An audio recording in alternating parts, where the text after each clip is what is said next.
श्री राम जय जय राम, श्री राम जय राम। बोलो श्री राम जय जय राम, श्री राम जय राम। बड़े भाग मानुष तन पावा, बड़े भाग मानुष तन सुर दुर्लभ सब ग्रंथ ही गावा, सुर दुर्लभ सब ग्रंथ ही। श्री राम जय जय राम, श्री राम जय जय। श्री राम जय जय राम, श्री राम जय राम। ओ राम जपो जी ऐसे ऐसे, राम जपो जी ऐसे ऐसे। ध्रुव प्रहलाद जप्यो हरि जैसे, ध्रुव प्रहलाद जप्यो हरि। श्री राम जय जय राम, श्री राम जय जय। बोलो श्री राम जय राम। ओ बिनु सत्संग विवेक ना होई, बिनु सत्संग विवेक ना होई। राम कृपा बिनु सुलभ ना सोई, राम कृपा बिनु। श्री राम जय जय राम, श्री राम जय जय। श्री राम जय जय राम, श्री राम जय ओ कर्म प्रधान विश्व रचि राखा, कर्म प्रधान विश्व रचि। जो जस करहि सो तस फल चाखा, जो जस करहि सो तस फल।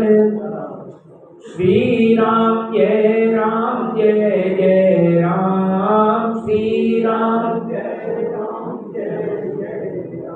बोलो श्री राम जय जय राम, श्री राम जय कहते हैं कि बड़े भाग मानुष तन पावा, सुर दुर्लभ सब ग्रंथ ही गावा। साधन धाम मोक्ष कर द्वारा, पाई न यही परलोक सवारा। कहते हैं जो मनुष्य का शरीर है ये बड़े भाग्यों से मिलता है। हमारे हजारों जन्मों के अच्छे कर्म होते हैं जिसके द्वारा हमें मनुष्य शरीर प्राप्त होता है। मनुष्य शरीर प्राप्त करना आसान नहीं है। श्री रामचरितमानस में गोस्वामी तुलसीदास जी बताते हैं कि जो मानव शरीर है यही मुक्ति का साधन है। जो मनुष्य शरीर है इसके अंदर अनेकों ऐसे साधन हैं जिसके द्वारा हम मुक्ति प्राप्त कर सकते हैं। इस साधन धाम मोक्ष कर द्वारा पाई कर यही परलोक सवारा। ये साधनों का धाम है। इसके अंदर अनेकों ऐसे साधन, हम भजन कीर्तन करके, भगवान का नाम जप करके, सत्संग करके, दान पुण्य करके या तीर्थों पर जाकर इतने सारे उपाय बताए गए जिसके द्वारा हम भगवत प्राप्ति का उपाय कर सकते हैं, हम भगवान को प्राप्त कर सकते हैं। और गरुड़ पुराण के अंदर भी आता है कि व्यक्ति की जो जीवा जो होती है, व्यक्ति की जो जुबान है वो प्राणी के अपने वश में है। तो फिर भी लोग भगवान का नाम क्यों नहीं लेते, फिर भी लोग नरकों की ओर क्यों जाते हैं। मनुष्य जो है उसके कर्म जो है मनुष्य के अपने हाथ में होते हैं। कहते हैं कि कर्म प्रधान विश्व रचि राखा, जो जिस करें सो तस फल चाखा। जो जिस प्रकार के कर्म करता है उसको वैसे ही फल मिल जाता है। भगवान ने संसार को कर्म प्रधान बनाया, कर्मों की प्रधानता है। भगवान ने एक नियम बनाया, जैसी करनी वैसी बननी। इस नियम के आधार पर उन्होंने संसार को चलाया। और संसार में जो कोई जिस तरह का कर्म कर रहा है उसी प्रकार का उसको फल मिल रहा है। अब जो व्यक्ति अच्छे कर्म करता है उसको अच्छा फल मिल जाता है, जो लोग बुरे कर्म करते हैं उसको बुरा फल मिलता है। अब हमें विचार करना चाहिए कि अच्छे कर्म कौन से हैं। इस गरुड़ पुराण को पढ़ने से हमें इस बात का पता चलता है कि व्यक्ति को संसार में आकर करना क्या चाहिए। वास्तविकता में जब संसार का निर्माण किया भगवान ने, तब पहला प्रश्न जो आया मनुष्य का वो ये आया कि मैं कौन हूँ। ब्रह्मा जी बैठे हुए थे, कमल नाम के अंदर बैठे हुए हैं और देख रहे हैं कि चारों तरफ जल ही जल है और एक ये कमल के बीच में मैं बैठा हूँ। उनको और कोई वहां पर दिखाई नहीं दिया, तो अपने मन में विचार करने लगे कि मैं कौन हूँ। इसी प्रश्न को जब उन्होंने बार बार सोचा, चिंतन किया, तो आकाशवाणी हुई कि तुम ब्रह्मा हो। मैं कौन हूँ, ये संसार क्या है ना, संसार में मैं किस लिए आया और संसार में मुझे क्या करना चाहिए और संसार में मैं क्या कर रहा हूँ। इन 5 प्रश्नों का जिसको सही उत्तर मिल जाता है तो उसको ज्ञान की प्राप्ति हो जाती है। ये 5 प्रश्न है कि मैं कौन हूँ, संसार क्या है, संसार में मैं क्यों आया, संसार से मेरा क्या संबंध है और मुझे क्या करना चाहिए और मैं क्या कर रहा हूँ। इन बातों का विचार करके देखो कि संसार में हम किस लिए आए थे। जो वेदों पुराणों शास्त्रों के अंदर जो बातें बताई गई, तो उसके अंदर तो बताया कि संसार के अंदर व्यक्ति आता है भगवान को प्राप्त करने के लिए। देह धरे कर यह फल भाई, भजिए राम सब काम विहाई। राम सिया राम जय जय राम, बोलो राम बोलो राम सिया राम जय जय राम, बोलो राम सिया। देखिए, देह धरे कर यह फल भाई, भजिए राम सब काम विहाई। मनुष्य शरीर धारण करने का यही फल है कि हम भगवान को प्राप्त कर लें, हमें मोक्ष की प्राप्ति हो जाए। देखो, स्वर्ग नरक और मोक्ष, ये 3 चीजों के बारे में बताया गया। स्वर्ग और नरक जो है वो तो संसार के अंदर भी व्यक्ति को प्राप्त हो जाती हैं। भगवान ने 84 लाख प्रकार के नरक बनाए और 84 लाख प्रकार के भगवान ने शरीर बनाए, जिसमें से एक मनुष्य का शरीर है। भगवान ने 22 लाख प्रकार के तो पेड़ पौधे बनाए और इतने ही प्रकार के आकाश में उड़ने वाले जीव, जल में रहने वाले जलचर जीव, स्थल पर रहने वाले जीव जंतु जानवर, और जिनमें से एक मनुष्य है। अब विचार करके देखो कितने जन्मों का पुण्य होता है व्यक्ति के पास, ये व्यक्ति मनुष्य बन जाता है। और मनुष्य बनकर भी जो मनुष्यों वाले कर्म नहीं करता, तो भगवान उसको अगले जन्म में फिर से जीव जंतु जानवर बना देते हैं, पेड़ पौधे बना देते हैं, नवचर जलचर बना देते हैं। भगवान कहते हैं कि इनको मैंने शरीर तो दिया था मनुष्य का, लेकिन मनुष्य जन्म इन्होंने व्यर्थ कर दिया। अब फिर दोबारा से इनको मनुष्य का जन्म मिलने वाला नहीं है। तो विचार करके देखना चाहिए कि हम संसार में क्या करने आए थे और हम क्या कर रहे हैं। व्यक्ति जब माता के गर्भ में होता है उस समय वो भगवान को याद कर रहा होता है, कहते हैं कि भगवान मुझको यहाँ से एक बार मुक्त कर दो, मैं आपका भजन करूंगा। दूसरी जगह कहते हैं कि जब व्यक्ति बीमारी की अवस्था में होता है उस समय भगवान को याद कर रहा होता है। जब वो बीमार हो जाता है ना, उस समय वो भगवान को कहता है कि हे भगवान, मेरे को एक बार ठीक कर दो, दोबारा से ऐसे कर्म करूंगा जिससे दोबारा बीमार ना पड़ जाऊं। कहते हैं कि शमशान घाट में जब व्यक्ति होता है तब वो भगवान को याद कर रहा होता है। और चौथी जगह कहते हैं जब कथा सत्संग में बैठा होता है ना, उस समय उसको भगवान की याद आ रही होती है। लेकिन कहते हैं कि अगर ऐसा ज्ञान जो इन तरह के सभाओं में होता है या इन 4 जगह पर होता है, ऐसा ज्ञान व्यक्ति को अगर हमेशा रहे तो हर व्यक्ति संसार से मुक्त हो सकता है। लेकिन मनुष्य शरीर की विडंबना यही है कि व्यक्ति इस ज्ञान को हमेशा अपने अंदर धारण करके नहीं रख सकता। जब तक कथा सत्संग में बैठे हुए तब तक तो भगवान की याद आती है, लेकिन उसके बाद जैसे ही यहाँ से उठेंगे सब अपने अपने कामों में व्यस्त हो जाएंगे, किसी को भी भगवान की याद नहीं आएगी। और हमें विचार करके देखना चाहिए कि हम संसार में क्या करने आए और क्या कर रहे हैं। मिलकर एक भजन के द्वारा सभी ने जाने वाले दिवंगत आत्मा को श्रद्धांजलि देनी है। सभी ने मिलकर कहना है, एक भी जीवा खाली ना रहे, कि ओम नमो भगवते वासुदेवाय, ओम नमो भगवते वासुदेवाय, ओम नमो भगवते वासुदेवाय, ओम नमो भगवते भगवते वासुदेवाय कृष्ण देवाय वासुदेवाय कृष्ण। ओम नमो भगवते वासुदेवाय। ओम नमो भगवते सोच जिसने ये अनमोल जीवन दिया, सोच जिसने ये अनमोल, सोच जिसने ये अनमोल जीवन दिया, सोच जिसने ये अनमोल जीवन, क्या कभी भाव से उसका सुमिरन किया, क्या कभी भाव से उसका। हरि भजन बिना जीवन व्यर्थ जाए, हरि भजन बिना जीवन। ओम नमो भगवते वासुदेवाय। ओम नमो भगवते वासुदेवाय कृष्ण देवाय वासुदेवाय कृष्ण। ओम नमो भगवते वासुदेवाय। ओम नमो भगवते खेलने खाने में बीता बचपन तेरा, खेलने खाने में बीता।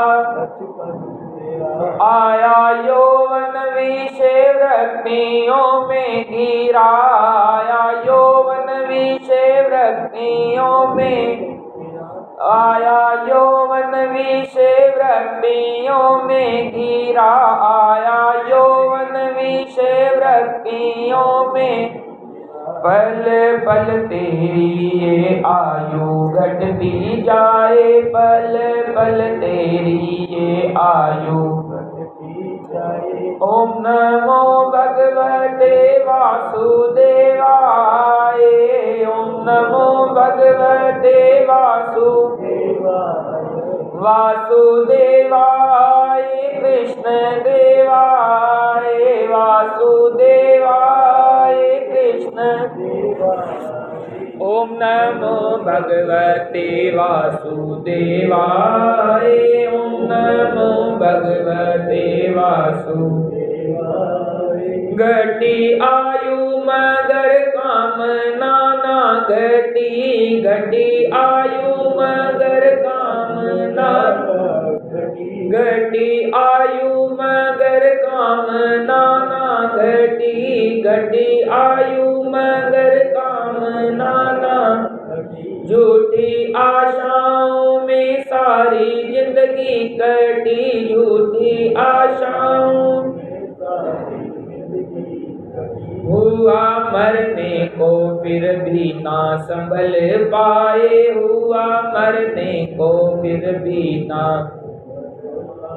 ओम नमो भगवते वासुदेवाय। ओम नमो भगवते, ओम नमो भगवते वासुदेवाय। ओम नमो भगवते आके जाता रहा, जाके आता रहा, आके जाता रहा, जाके यूं ही चक्कर 84 के खाता रहा, यूं ही चक्कर 84 के। छोड़ कर सीधी राह उल्टी राह क्यों जाए, छोड़ कर सीधी राह उल्टी। ओम नमो भगवते वासुदेवाय। ओम नमो भगवते ओम नमो भगवते वासुदेवाय। ओम नमो भगवते क्यों उलझा है पगले जन्म मरण में, क्यों उलझा है पगले क्यों उलझा है पगले जन्म मरण में, क्यों उलझा है पगले जन्म मरण, छोड़ कर चल कपट आ प्रभु शरण में, छोड़ कर चल कपट आ प्रभु शरण में। बीता वक्त कभी फिर ना हाथ आए, बीता वक्त कभी फिर ना हाथ आए। ओम नमो भगवते वासुदेवाय, ओम नमो भगवते वासुदेवाय, वासुदेवाय कृष्ण देवाय, वासुदेवाय कृष्ण देवाय। ओम नमो भगवते वासुदेवाय, ओम नमो भगवते वासुदेवाय। वक्त है अब भी जाग हरि भजन कर, वक्त है अब भी जाग हरि भजन, नाम धन से ही अपने तू भंडारे भर, नाम धन से ही अपने तू भंडारे भर। नाम ही सच्चा साथी जो साथ जाए, नाम ही सच्चा साथी जो जाए। ओम नमो भगवते वासुदेवाय, ओम नमो भगवते वासुदेवाय। भजन में आया कि नाम ही सच्चा साथी जो साथ जाए। भगवान के नाम से बढ़कर संसार में कुछ भी नहीं है। कलयुग में तो भगवान के नाम का ही विशेष महत्व है। कहते हैं कि कलयुग केवल नाम आधारा, सुमेर सुमेर नर उतर पारा। राम सिया राम जय जय बोलो, राम सिया राम जय जय। कलयुग केवल नाम आधारा, सुमेर सुमेर नर उतर पारा। कलयुग में भगवान के नाम का प्रभाव है। एक बार जब कलयुग इस संसार में आया तब राजा परीक्षित ने उस कलयुग को पहचान लिया कि ये कलयुग है और मेरे जो राज्य के अंदर ये दुखों को फैला रहा है। तो राजा परीक्षित ने कलयुग को मृत्यु दंड देना चाहा, कलयुग को मारना चाहा। तो कलयुग कहता है कि मुझको मारो मत, मेरे को मृत्यु दंड मत दो। तो कलयुग से पूछते हैं परीक्षित जी कि तुम्हारे अंदर ऐसी क्या खासियत है कि तुम्हें हम ना मारें। तो कलयुग कहता है कि और सारे युगों में सतयुग त्रेता द्वापर के अंदर जो पुण्य बहुत सारा तपस्या करके, बहुत यज्ञ करके, बहुत सारा दान करके प्राप्त होता है, वही पुण्य कलयुग के अंदर केवल भगवान का नाम जपने से ही प्राप्त हो जाता है। जो मेरे कलयुग के अंदर भगवान का नाम लिया करेंगे उनको हजारों गुना पुण्य बढ़कर मिल जाया करेगा।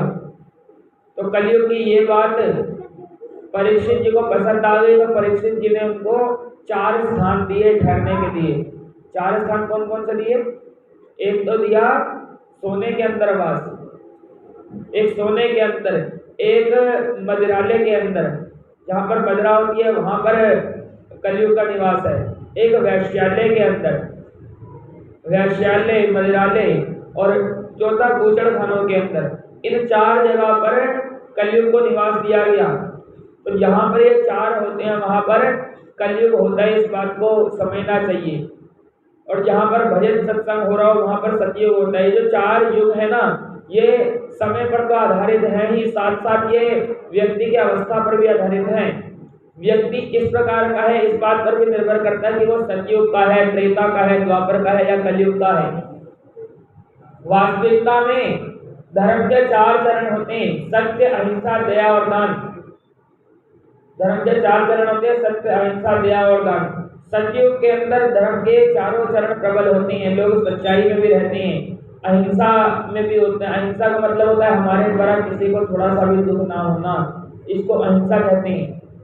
दया कहते हैं जो अपने से छोटे हैं उनको कुछ देना, उसके ऊपर दया होती है। और अपने से बढ़कर किसी को कुछ दिया जाता है तो वो दान होता है। तो धर्म के 4 चरण जिसके अंदर विद्यमान होते हैं वो सतयुग में रहता है। और धर्म के जिसके अंदर 3 चरण होते हैं वो त्रेता युग में होता है। धर्म के 2 चरण जिसके अंदर होते हैं वो द्वापर में होते हैं। और धर्म का 1 चरण जिसके अंदर होता है वो कलयुग में रहता है। वास्तविकता में ये चार जो हैं ये इन्हीं को ही सदाचार कहते हैं। सत्य, अहिंसा, दया और दान, और धर्म, अर्थ, काम, मोक्ष, इनको भी समझने का प्रयास करना चाहिए। देखो धर्म कहते हैं सत्य को। मैंने भी बताया धर्म के चार चरण हैं। धर्म के चार चरण कौन से बताए मैंने? सत्य, अहिंसा, दया और दान, ये चार जो है इनको धर्म कहा जाता है।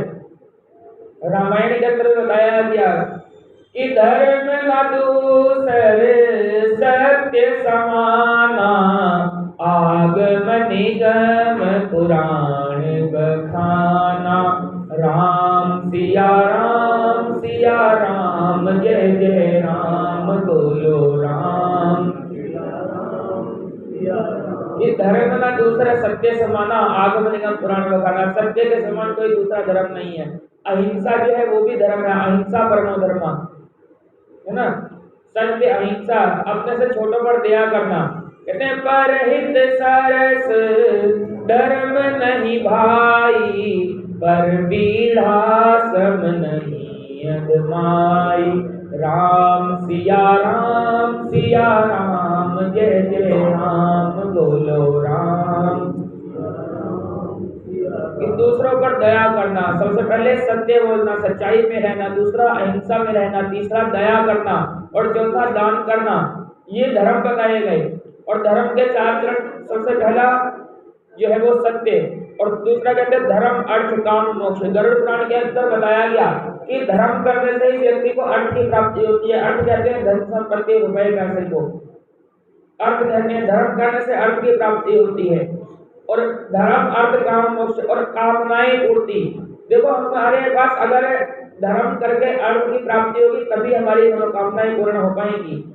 तीसरा है कामना और चौथा है मोक्ष। जो कामनाओं की पूर्ति हो जाती है, कामनाएं जब पूरी हो जाती है हमारी और कोई इच्छा बाकी ना रह जाए, तब हमें मोक्ष प्राप्त होता है। जो मोक्ष है वो स्वर्ग नरक से भी बहुत बढ़कर है। मैं बता रहा था स्वर्ग और नरक जो है, भगवान ने 84 लाख प्रकार के नरक बनाए, 84 लाख प्रकार के मनुष्य शरीर बनाए।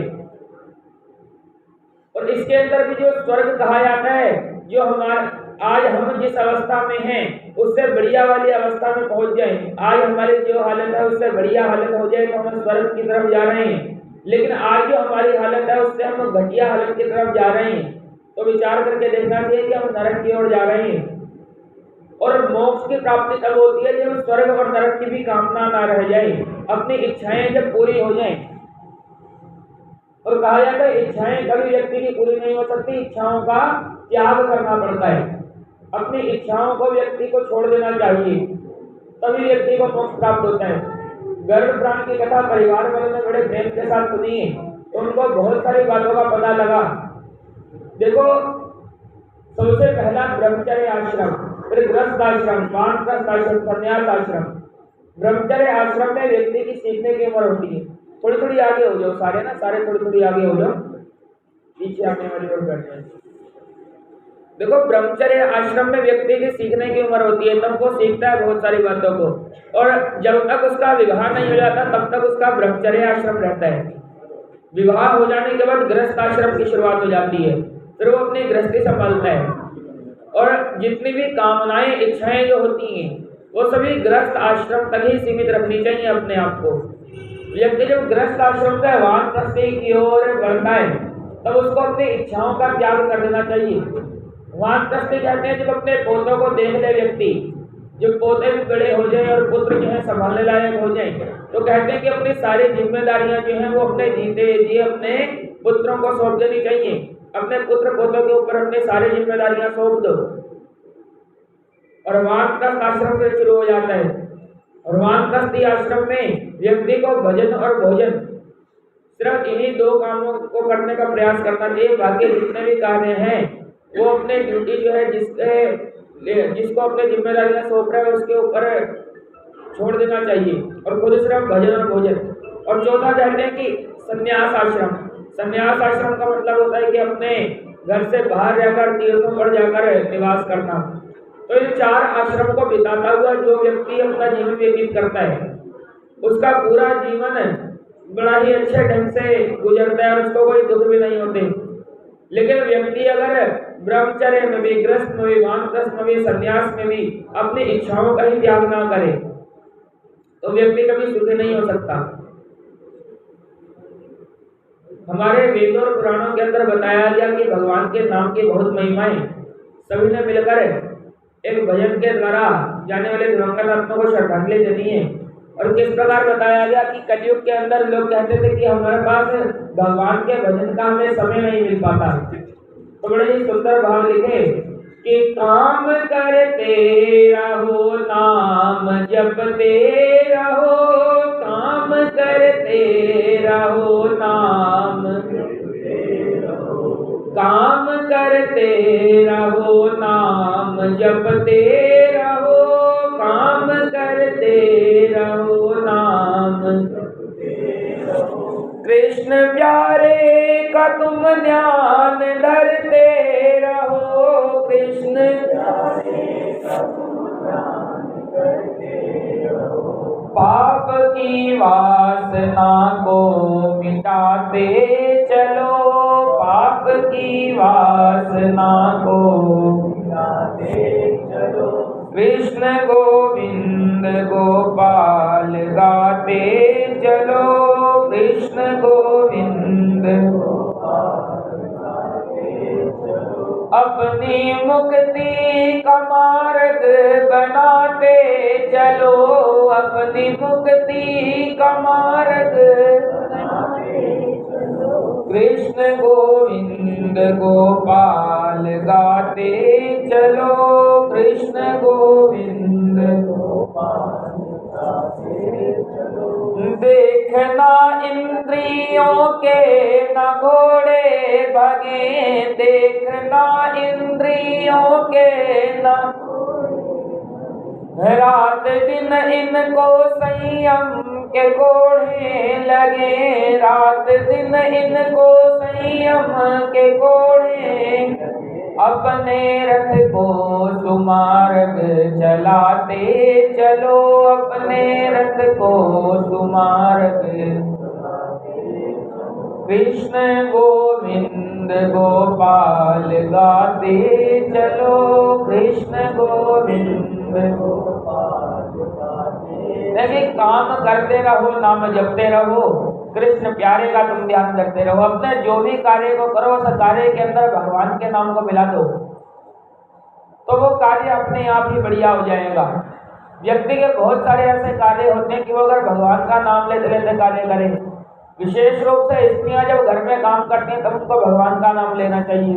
पुरुष जब अपने काम पर जाते हैं तब जाते जाते उनको भगवान का नाम लेना चाहिए।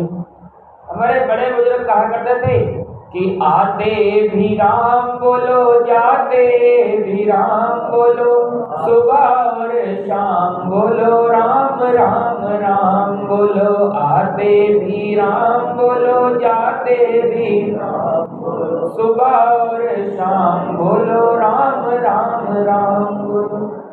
अपना जो भी कार्य करो हर कार्य के अंदर भगवान के नाम को नहीं भूलना चाहिए। सिर्फ दो बातों को भूलो मत अगर चाहो कल्याण, एक तो अपनी मृत्यु को और दूसरे श्री भगवान। एक अपनी मृत्यु को कभी नहीं भूलना चाहिए व्यक्ति को, क्योंकि कभी भी हमारी मृत्यु हो सकती है, कोई भी क्षण आखिरी हो सकता है। हमारी श्वासों का कुछ पता नहीं है,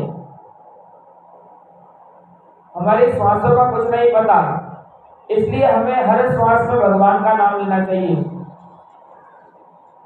व्यक्ति का जीवन इस प्रकार से होना चाहिए कि व्यक्ति भगवान का नाम भी लेता रहे और अपनी इच्छाओं की भी पूर्ति करता जाए। मैंने बताया ब्रह्मचर्य और गृहस्थ आश्रम जब तक चलता है तब तक व्यक्ति अपनी इच्छाओं को पूरी कर सकता है। उसके बाद तो जो उसकी इच्छाएं हैं उसको अपनी इच्छाओं को मारना पड़ेगा, अपनी इच्छाओं का त्याग करना पड़ेगा, तभी वो वानप्रस्थी में अपना अच्छे ढंग से रह सकता है। वरना उसको अगर बुढ़ापे के अंदर भी व्यक्ति को दुख हो तो फिर उसके मनुष्य जीवन का फायदा ही नहीं है। इसलिए अपने आप को इस तरह से बनाना चाहिए कि ब्रह्मचर्य और गृहस्थी में हम अपनी सारी जिम्मेदारियों को संभाल लें और वानप्रस्थी आश्रम में आके अपनी सारी जिम्मेदारियां अपने पुत्रों को सौंप दें और खुद मुक्त हो जाएं। मनुष्य शरीर मुक्त होने के लिए मिला है। अगर मनुष्य शरीर प्राप्त करके भी हम जीवन भर दुखी परेशान रहते हैं तो मनुष्य जीवन प्राप्त करने का क्या फल है? इसलिए सभी को मनुष्य शरीर प्राप्त करके भजन में आया कि अपने रथ को सुमारक चलाते चलो। ये मनुष्य जीवन रूपी रथ हमें मिला है ना, ये मनुष्य जीवन रूपी रथ को हमें अच्छे मार्ग पर लगाना है। देख ना इंद्रियों के ना घोड़े भागे। ये इंद्रियां जो है ना, ये हमारी इंद्रियों के अंदर घोड़े लगे हुए हैं। कौन से? काम, क्रोध, लोभ, मोह, अहंकार, ईर्ष्या, स्वार्थ। ये 7 घोड़ों के द्वारा हमारे मनुष्य जीवन का जो रथ बना हुआ है। इनमें से पहला कौन सा है? काम। कामनाएं करने, इच्छाओं को। कामना अगर पूरी नहीं होती तो व्यक्ति को क्रोध आता है, गुस्सा आता है। कामना से उत्पत्ति होती है क्रोध की, और कामना अगर पूरी हो जाए तो लोभ की उत्पत्ति होती है। काम, क्रोध, लोभ। और उसका मोह बढ़ता है। मोह का अर्थ होता है आसक्ति। व्यक्ति उस चीज के बगैर रह ही नहीं पाता। अगर मान लो किसी के पास एक फोन है या गाड़ी है या कोई खाने की चीज है तो उससे उसका मोह बढ़ता है। व्यक्ति के पास अगर फोन है, थोड़ी देर के लिए फोन उससे अगर छीन लिया जाए तो किस प्रकार बावला हो जाता है ना। तो काम, क्रोध, लोभ, मोह, इसी को ही मोह कहा गया, इसी को ही मोह कहते हैं। व्यक्ति जो, अगर व्यक्ति के पास गाड़ी है और उसको पैदल चलना पड़ रहा है, गाड़ी उससे थोड़ी देर के लिए छीन ली गई है तो उससे पैदल ही नहीं चला जा रहा, इतना आसक्त हो गया अपनी गाड़ी के अंदर कि उसके बिना जा ही नहीं पा रहा, तो उसको आसक्ति कहा गया, उसको मोह कहा गया। काम, क्रोध, लोभ, मोह, अहंकार। अगर व्यक्ति के पास अच्छी चीज आ जाए ना तो उसको अहंकार, अभिमान आने लग जाता है उसको, अहंकार। और ईर्ष्या कहते हैं दूसरों से जलन, दूसरों से जलने को ईर्ष्या कहते हैं। और 7वां होता है स्वार्थ। स्वार्थ का मतलब होता है जो व्यक्ति सिर्फ अपने बारे में ही सोचने लग जाता है। कहते कि व्यक्तिगत स्वार्थ मनुष्य के ज्ञान को हर किसी से अंधा बना देता है, इसलिए स्वार्थ नहीं होना चाहिए। ये 7 ही जो हैं इनकी उत्पत्ति कामनाओं से होती है, इसलिए प्रयास करना चाहिए कि हम अपनी इच्छाओं का त्याग करें। क्योंकि व्यक्ति जितनी मर्जी इच्छाएं कर ले, उसकी इच्छाएं तो सीमित ही हैं जो पूरी हो सकती हैं। व्यक्ति की हर इच्छा कभी पूरी नहीं हो सकती। इसलिए मैंने बताया कि ब्रह्मचर्य और गृहस्थ आश्रम तक तो अपनी इच्छाओं के पूर्ति करें और उसके बाद की जो इच्छाएं हैं उनका त्याग करने का प्रयास करना चाहिए। कि देखना इंद्रियों के न घोड़े भगे, देखना इंद्रियों के न घोड़े, रात दिन इनको संयम के कोढ़े लगे, रात दिन इनको संयम के। अपने रथ को सुमार्ग चलाते चलो, अपने रथ को सुमार्ग चलाते, कृष्ण गोविंद गोपाल गाते चलो, कृष्ण गोविंद कृष्ण गोविंद गोपाल गाते चलो, कृष्ण गोविंद अपनी मुक्ति का मार्ग बनाते चलो, अपनी मुक्ति का मार्ग कृष्ण गोविंद गोपाल गाते चलो, कृष्ण गोविंद याद आएगी उनको कभी ना कभी, याद आएगी उनको कभी ना, दर्श देंगे आकर कभी ना कभी, दर्श देंगे आकर ऐसा विश्वास मन में जमाते चलो, ऐसा विश्वास मन में कृष्ण गोविंद गोपाल गाते चलो, कृष्ण गोविंद गोपाल गाते चलो। दुख में तड़पो नहीं, सुख में फूलो नहीं, दुख में तड़पो दुख में तड़पो नहीं, सुख में फूलो नहीं, दुख में तड़पो नहीं, सुख में प्राण जाए मगर नाम भूलो नहीं, प्राण जाए मगर नाम जाए मगर नाम भूलो नहीं, प्राण जाए मगर नाम भूलो नहीं। ओ कृष्ण प्यारे को मन में रिझाते चलो, कृष्ण प्यारे को मन में रिझाते चलो। कृष्ण गोविंद गोपाल गाते चलो, कृष्ण गोविंद गोपाल गाते चलो। दुख में तड़पो नहीं, सुख में भूलो नहीं। व्यक्ति जब दुखी होता है ना, दुखी होता है तब परेशान होता है, तड़पता है कि मैं दुखी क्यों हो रहा हूँ। और जब व्यक्ति सुखी होता है तब सुख में भगवान को याद करता नहीं है। बड़ा ही प्रचलित तो है, हमेशा सुना जाता है कि दुख में सब सुमिरन करे, सुख में करे ना कोई, और जो सुख में सुमिरन करे तो दुख काहे को होए। व्यक्ति ऐसी धर्म सभाओं के अंदर बहुत सारी बातों को सुनता है, लेकिन ये धर्म सभा होती इसलिए है कि हम यहाँ से कुछ उठाकर घर लेकर जाएं, अपने दिमाग के अंदर कोई ऐसी बात फिट करके जाएं यहाँ से कि जो हम अपने जीवन भर के अंदर अपनाएंगे। इस रसम पगड़ी क्रिया को उठाला क्रिया भी कहते हैं। रसम पगड़ी उठाला, तो उठाला इसी को ही कहा जाता है कि व्यक्ति यहाँ पर सामूहिक रूप से मिलकर भगवान का नाम जपता है, और इन भगवान के नाम जपने से जो पुण्य उत्पन्न होता है वो पुण्य तो वो जाने वाली दिवंगत आत्मा को दे देता है, और जो यहाँ पर ज्ञानोपार्जन हो रहा है, ज्ञान की उत्पत्ति हो रही है, वो ज्ञान अपने जीवन पर धारण करने के लिए कि कोई तो ऐसी बात हो जो अपने साथ यहाँ से लेकर जाएं और अपने जीवन में अपनाएं। यहाँ पर वक्ता आते हैं और अपने अपने विचार बताते हैं, लेकिन उन विचारों में से कोई एक बात भी अगर हमारे मन में उतर गई तो भी कहते हैं व्यक्ति का भला हो जाता है। यहाँ पर बहुत सारी बातें बताई जाती हैं, लेकिन सारी बातें किसी को समझ में नहीं आती, लेकिन कोई ना कोई एक बात तो ऐसी हो जो हम पकड़ लें, जिसको हम अपनाएं जीवन भर के अंदर। वास्तविकता में तो भगवान ने नियम बनाया, जैसी करनी वैसी भरनी। इसी नियम के आधार पर भगवान ने संसार को बनाया, और संसार इसी नियम पर चल रहा है। जो जिस प्रकार का कर्म करता है उसको वैसा फल मिल जाता है। कोई आज अगर आम बो रहा है तो उसको आम मिल जाएंगे, कोई अगर कांटे बो रहा है तो उसको कांटे मिल जाएंगे। एक बताया कि जैसी संगत वैसी रंगत। जिस प्रकार के व्यक्ति के साथ, जिस प्रकार के लोगों के साथ व्यक्ति रहता है वो उसी प्रकार का बन जाता है। इसलिए अपनी संगति को भी सुधारना चाहिए। व्यक्ति अगर वकीलों के साथ रहता है तो वकील बन जाता है, डॉक्टर के साथ रहता है तो डॉक्टरों वाले भी कुछ गुण उसके अंदर आ जाते हैं। कोई अगर भक्तों के साथ रहता है तो भक्ति भी आ जाती है उसके अंदर। इसलिए अपना जो संग है वो अच्छा करना चाहिए, विचार करके देखना चाहिए कि हम साथी किसको बना रहे हैं। संसार में कोई साथी नहीं बनता, जाने वाले व्यक्ति के साथ सिर्फ भगवान का नाम जाता है, इसलिए भगवान के नाम को ही अपना साथी बनाना चाहिए। आज हम सभी यहाँ पर एकत्रित हैं निशि शर्मा जी के निमित्त, जो इस असार संसार में 57 वर्ष की आयु को पूर्ण करके भगवत चरणों में प्राप्त हुई हैं। हमारा उनसे कुछ ना कुछ संबंध तो होगा जो हम यहाँ पर उनके लिए एकत्रित हुए। तो जाने वाले दिवंगत आत्मा को हम और कुछ नहीं दे सकते, भगवान का नाम दे सकते हैं। तो सभी ने मिलकर बोलना है। अगर यहाँ पर 200 लोग भी मौजूद हैं और एक बार राम बोलते हैं तो 2 माला राम नाम की जाने वाले दिवंगत आत्मा को मिल जाती हैं।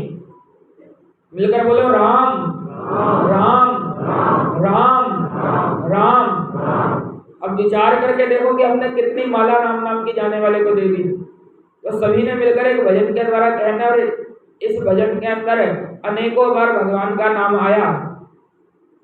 तो सभी ने मिलकर कहना है, और सारा पुण्य फल जो है वो निशि शर्मा जी को देना है कि सीताराम सीताराम सीताराम कहिए, सीताराम सीताराम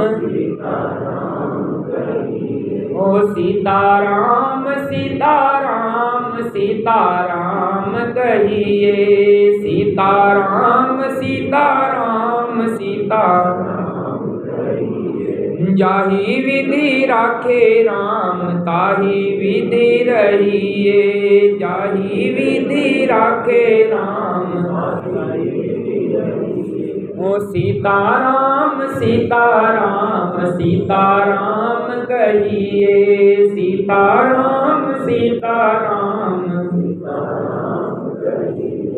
जाही विधि राखे राम ताही विधि रहिए जाही विधि राखे राम मुख में हो राम नाम राम सेवा हाथ में मुख में हो राम नाम राम सेवा तू अकेला नहीं प्यारे राम तेरे साथ में तू अकेला नहीं प्यारे राम तेरे साथ में तू अकेला नहीं प्यारे राम तेरे साथ में तू अकेला नहीं प्यारे राम तेरे साथ में विधि का विधान जान हानि लाभ सहिए विधि का विधान जान सीताराम सीताराम सीताराम कहिए सीताराम सीताराम सीताराम कहिए किया अभिमान तो फिर मान नहीं पाएगा किया अभिमान तो फिर मान नहीं पाएगा होगा प्यारे वही जो श्री राम जी को गाएगा होगा प्यारे वही जो श्री राम जी को गाएगा फल आशा त्याग शुभ काम करते रहिए फल आशा त्याग शुभ काम करते रहिए सीताराम सीताराम सीताराम कहिए सीताराम सीताराम सीताराम कहिए जाही विधि राखे राम ताही विधि रहिए जाही विधि राखे राम ताही विधि रहिए जिंदगी की डोर सौंप हाथ दीनानाथ के जिंदगी की डोर सौंप हाथ दीनानाथ के महलों में राखे चाहे झोपड़ी में वास दे महलों में राखे चाहे झोपड़ी में वास दे धन्यवाद निर्विवाद राम राम कहिए धन्यवाद निर्विवाद राम राम कहिए सीताराम सीताराम सीताराम कहिए सीताराम सीताराम सीताराम कहिए जाही विधि राखे राम ताही विधि रहिए जाही विधि राखे राम ताही विधि रहिए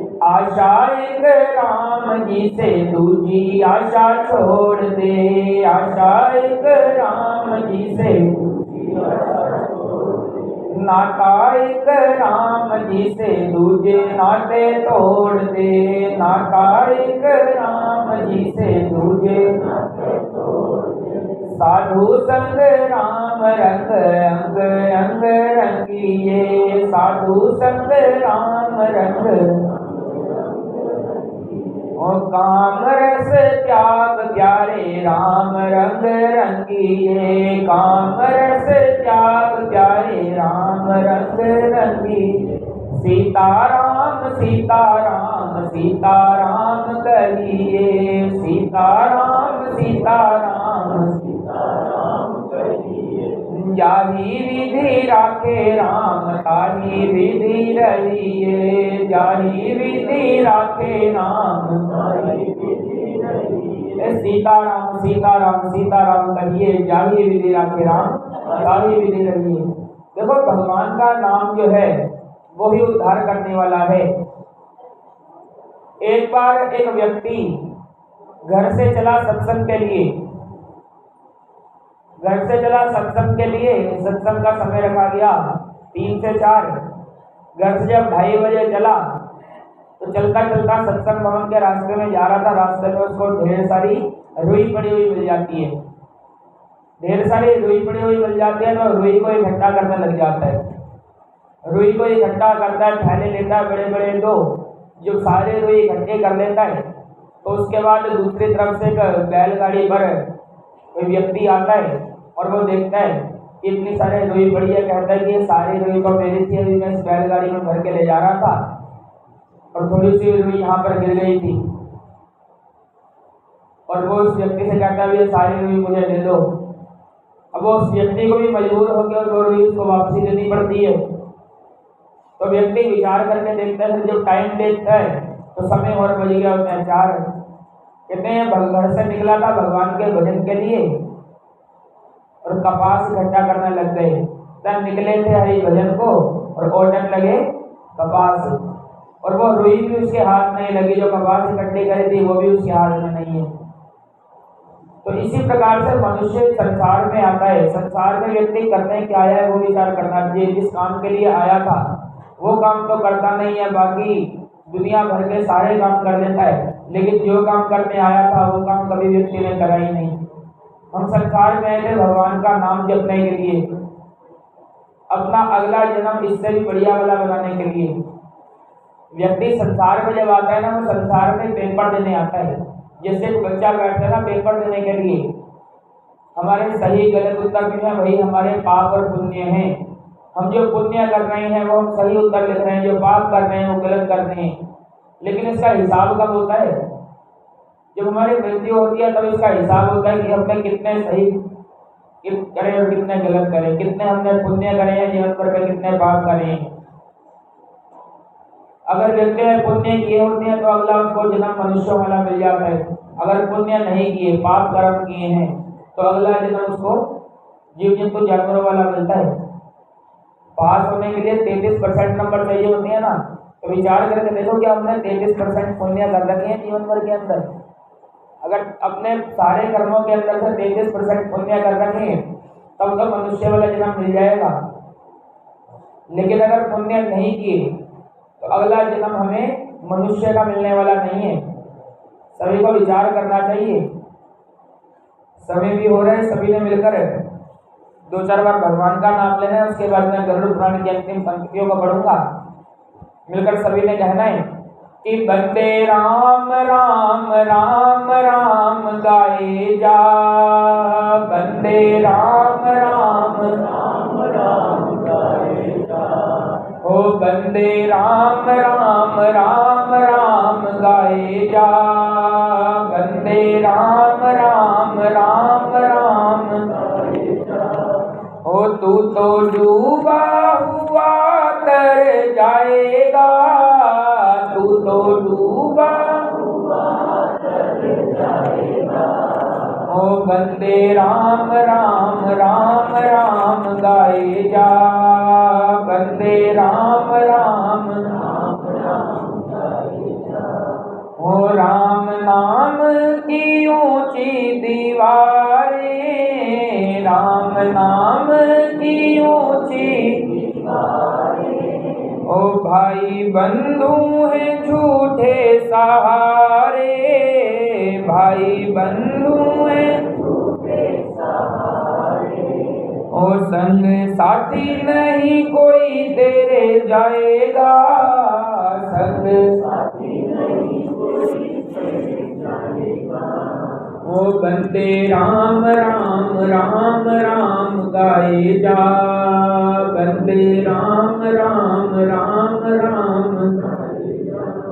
ओ राम नाम की महिमा है न्यारी, राम नाम की महिमा है न्यारी, अहिल्या बन गई थी पत्थर से नारी, अहिल्या बन गई थी पत्थर से नारी, तू भी गाता हुआ तर जाएगा, तू भी गाता हुआ तर जाएगा, ओ बंदे राम राम राम राम गाए जा, बंदे राम राम राम राम गाए जा, ओ बंदे राम राम राम राम गाए जा, बंदे राम राम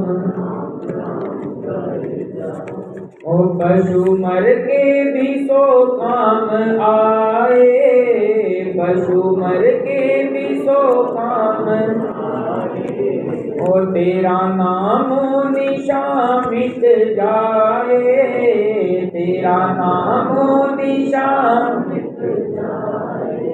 ओ फिर अंत समय पछताएगा, फिर अंत समय पछताएगा। ओ बंदे राम राम राम राम गाए जा, बंदे राम राम ओ बंदे राम राम राम राम गाए जा, बंदे राम राम बोल सियापति रामचंद्र भगवान की जय। सभी ने मिलकर प्रार्थना करनी है कि हमें जो भी यहाँ पर हमने पुण्य कर्म किया और सभी पुण्य निशि शर्मा जी को प्राप्त हो। परिवार वालों ने पूरी गरुड़ पुराण की कथा को सुना। मैं उनकी अंतिम पंक्तियों को कहूँगा। निशि शर्मा जी के पति स्वर्गीय श्री अशोक कुमार शर्मा जी, जो 18 साल पहले भगवत चरणों को प्राप्त हो चुके हैं, उनके पुत्र पीयूष शर्मा जी जो कर्मों को कर रहे हैं, पुत्री आयुषी मिश्रा जी, दामाद कुश मिश्रा जी और समस्त भारद्वाज शर्मा परिवार जो निशा शर्मा जी के सुंदर भविष्य की कामना करता है कि अगला जन्म अच्छा मिले, इनको स्वर्ग में सुंदर स्थान प्रदान हो, भगवान इनको अपने चरणों में स्थान प्रदान करें। मैं गरुड़ पुराण की अंतिम पंक्तियों का करूंगा, उसके बाद फिर रसम पगड़ी क्रिया होगी। तो सभी ने मिलकर 2-4 बार भगवान का नाम लेना है कि श्रीमन नारायण नारायण नारायण, श्रीमन नारायण नारायण भजमन नारायण नारायण नारायण, भजमन नारायण लक्ष्मी नारायण नारायण नारायण, लक्ष्मी नारायण नारायण भजमन नारायण नारायण नारायण, भजमन नारायण बोलो नारायण भगवान की जय। श्री गरुड़ पुराण का श्रवण महात्म फल। तो श्री भगवान बोले, हे गरुड़, इस तरह मैंने सब धर्मदेही कर्म कहा, जिसे दशा के भीतर सुन लेने पर और धर्मदेही कर्म करता पुत्र सभी पापों से मुक्त हो जाता है। यह आपुष्पित कर्म है। इस लोक का कर्म जो है पितरों को मुक्ति और पुत्रों को चढ़ाना का फल प्रदान करने वाला है एवं लोक परलोक में सुखदायक है। जो नरों में अधम नास्तिक इस कर्म को नहीं करते, उनका सुरा तुल्य जल पीने योग्य नहीं है, इसमें कोई संशय नहीं है। देवता और पितर उसके घर में प्रवेश नहीं करते, उनके कुप से पुत्र पौत्र आदि की भी दुर्गति हो जाती है। कहते जो इस धर्मदेही कर्म को या अंतिम कर्म जो बताए गए इनको नहीं करते, उनके घर का जल भी पीने लायक नहीं होता, क्योंकि जिनसे उनके माता पिता प्रसन्न नहीं होते, उनसे संसार के लोग किस प्रकार प्रसन्न हो सकते हैं। कहते ब्राह्मण क्षत्रिय वैश्य शूद्र और दूसरे जो भी प्रेत क्रिया को नहीं करते, वे सभी चांडाल के समान हैं। जो इस पवित्र प्रेत कल्प को सुनता है, वे दोनों पाप से मुक्त होकर दुर्गति को प्राप्त नहीं करते।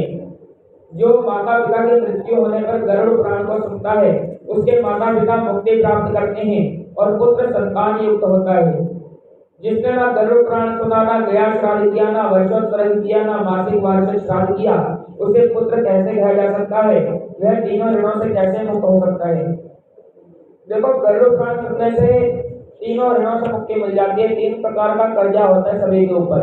3 प्रकार का ऋण होता है। एक तो कहते हैं पिता ऋण, जिसको माता पिता का कर्ज कहते हैं। व्यक्ति कहते हैं कि माता पिता का कर्जा कोई उतार नहीं सकता, लेकिन व्यक्ति प्रयास तो करे। मैंने जब गरुड़ पुराण की कथा करी घर में, तब भी एक कथा सुनाई कि एक राजा होता है, उस राजे के पास समस्त प्रकार के धन संपत्ति होती है। तो वो अपनी माँ से कहता है कि माँ मैं आज तेरा कर्जा उतार दूंगा। तो उसकी माता हंसने लगती। माता कहने की किस प्रकार से मेरा कर्जा उतार पाएगा? लेकिन वो राजा होता है, अभिमान में आकर कह देता है कि नहीं माता, मेरे को बताओ मैं ऐसा क्या करूं कि तुम्हारा कर्जा उतर जाए।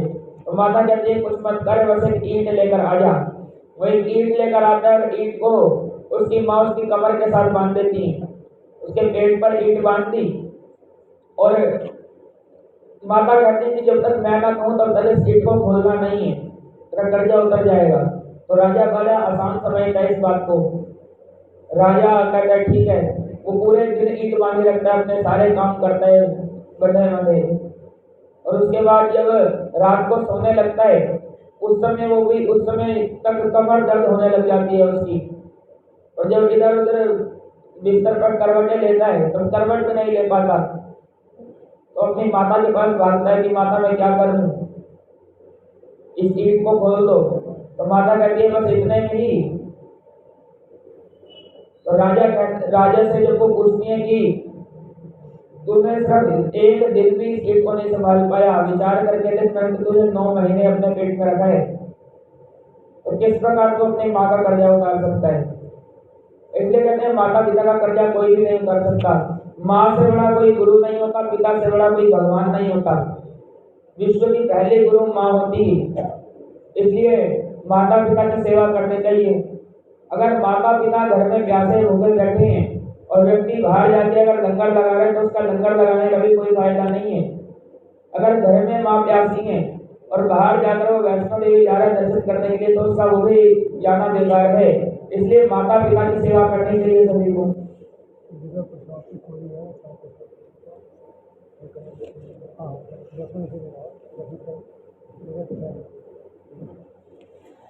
तो इसलिए माता पिता की सेवा करनी चाहिए सभी को। यहाँ पर कहते हैं 3 ऋण। पहला ऋण है वो पिता ऋण। पिता ऋण कहते हैं माता और पिता के ऋण को। दूसरा कहते हैं ऋषि ऋण।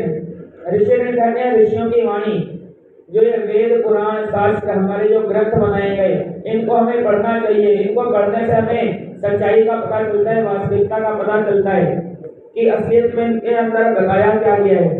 इनको पढ़ने से ऋषियों पर उतर जाता है। और तीसरा कहते हैं देव ऋण। देव ऋण कहते हैं देवताओं की बनाई हुई जो चीजें हैं।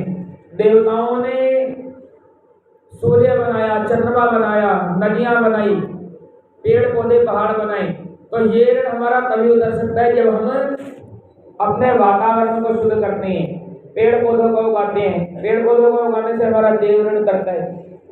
तो कहते हैं कि गरुड़ पुराण को सुनने से व्यक्ति के तीनों ऋणों से वह मुक्त हो जाता है। माता पिता का उद्धार करने में वह कैसे समर्थ हो सकता है।